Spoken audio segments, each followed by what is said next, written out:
دا دی ګل کتیره دې کې موږ مکس سامان اچو مکس مشروټیر پکې اچو دې کې کاجو اچو پکې ګلکن اچو غوزان پکې اچو کدو پکې اچو کونځلې پکې اچو چارمغز پکې اچو میوه پکې اچو بادام پکې اچو خرمانه پکې اچو او چې کوم دی دغه انځر پکې اچو بس دغه میټیریل پکې اچو ګل کتیره پکې اچو سندل پکې اچو ملنګه پکې اچو او شتر لاچو والا شته انار والا شته او یو را سره چې کوم دی دغه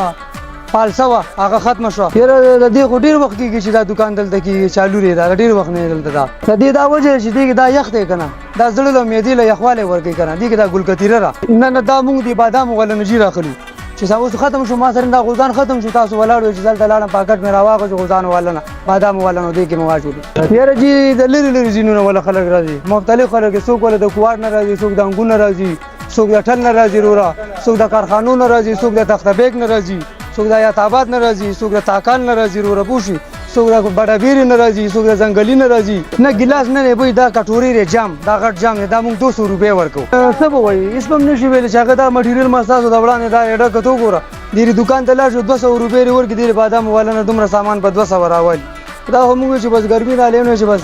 لین روان شي حکیم صاحب نه تاسو کړی د موږ نه کو هغه چې راشه د حکیم په مشوره باندې دا کار چالو کړی ورو بس الله تعالی له پوښ دا وروړو د حکیم نه دا ګل کتیره را ادا بیا ابو که خوشتو